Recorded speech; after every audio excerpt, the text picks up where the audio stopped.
Hey guys, I ordered something a couple weeks ago, and yes, you heard me right, a couple weeks ago, and it just came in today. And I'm probably wondering, what I ordered that could have taken so long for it to come. I'll give you guys a hint. Here's what it says on the box: Willwood disc brakes. And no, it's not just the usual pad rotors and SS lines with a .4 racing brake fluid. This is just the rear brake kit. I ordered the front also, but it's gonna come next week. Reason that being is Willwood does not actually have any of these kits, not even the front brake kit, pre-made.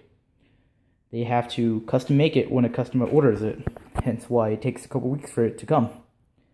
So, FYI for all you guys that want to order Willwood kits, they don't have it on hand. You're gonna have to wait.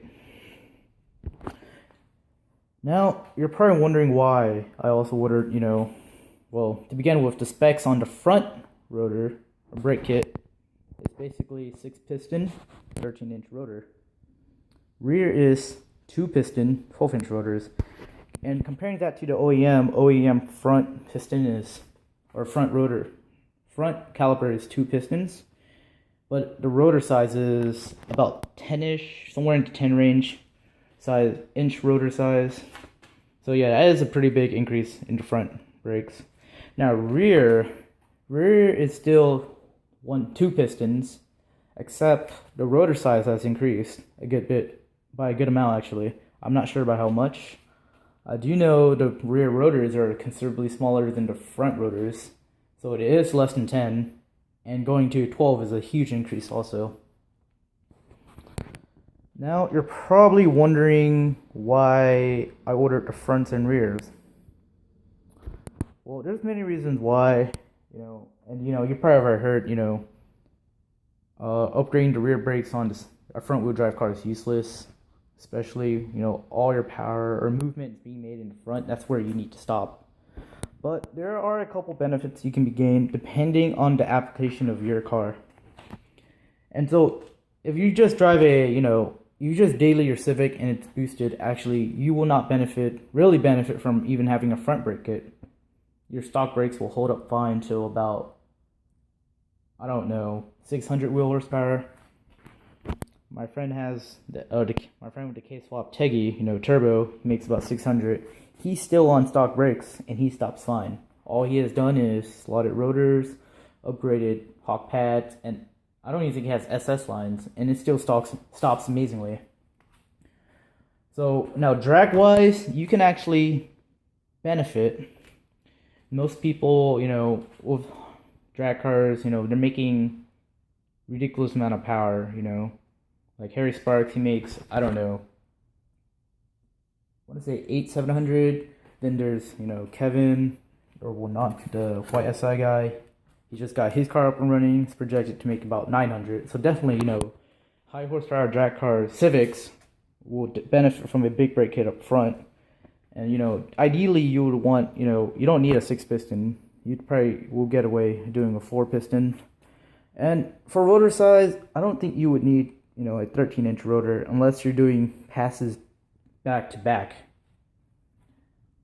What I mean is you're just getting on the drag strip, doing a run, going back on drag strip immediately, doing another run, and continuously. And of course, if you do that, your brakes will definitely overheat. And unless you have a big rotor size. But yeah, I have a feeling, most people don't do that with their drag cars. Now, looking at it at a circuit track, time attack cars, circuit cars, autocross cars, or cars that, fairly frequently do mountain runs, you do benefit from having a brake kit in general. You're on the track a lot longer than you would be on a drag strip. Having a big rotor definitely, lessens your chances of having overheated brakes. And that would definitely sucks. I've seen a lot of people overheat their stock brakes on track, and it's not that great of a thing to do. Now, the other thing is, you're probably wondering, how does the rear brake kit help on a track car, circuit car? And that has to do more with braking bias. You don't want to throw off your braking bias. I'm not going to go into, the braking bias, and what it can cause, what's its consequences and effects. There's a lot having to do with that. I'm going to let you guys look that up. But yes, the reason why I got the rear brake kit is to not throw off my rear braking bias. And lastly, another reason why I pretty much got, the rear kit is that, for looks. Basically, I always see, Civics, RSXs, or even, most Hondas, they'll upgrade just the front rear brakes, and then they'll leave the rear plain. And to me, I don't really like that look. It looks kind of weird, I look at cars that come with a big brake kit stock, like Evos, STIs, or it doesn't even have to be all-wheel drive. I've seen, Genesis's, Hellcats, rear-wheel drive cars, and they'll come with, big brake kits all around, and it looks amazing. So yeah, that's why I got it. And yeah, so let's go ahead and see what's in this box. Basically, out here we have the 2 rear brake calipers. Brand new. I got them in red to match my car. There's Willowwood. 1 piston. Pretty much it. Let's see what's in the box now.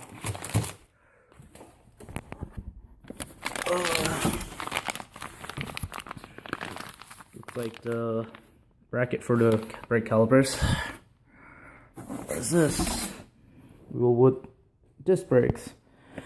Now I'm not sure what kind of material this is, to be honest. I'll probably take a look at later. Not sure if it's ceramic, or the standard brake material. I feel like it might just be, normal brake material. Here's some nuts and bolts. A couple of my tool sets. Shit. More nuts. I don't know what this is. Let me see.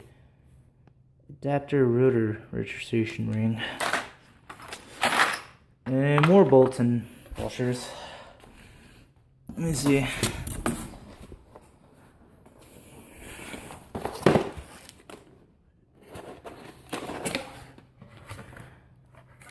Oh, the top hat for basically the brake rotor. And if you didn't know, most big brake kits, like the Willowwood, is actually a 2-piece rotor design.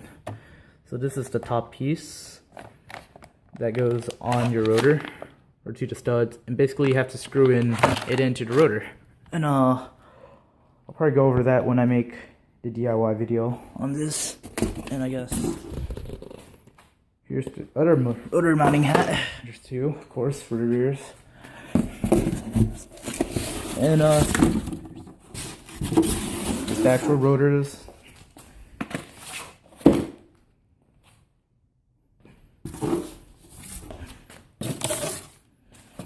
Let's see, do I want to open this? Sorry, taped up. I'll open it next time. Basically, yeah, that's the actual rotor. You mount it on top of the top hat. It's a 2-piece rotor design, and you just screw it in. And in this second box that they sent me is the brake line, or the e-brake line. So I was interestingly enough, I was reading on how to, or in general install. And for the rear kit, you actually do have to replace the e-brake line. So it's gonna be a pain, I guess. Hopefully I'll figure it out. Here it is, the rear e-brake line. And surprisingly, I thought they would give me SS lines. I guess not, so I guess I'm still using my StopTech rear brake lines. I guess that's a good thing.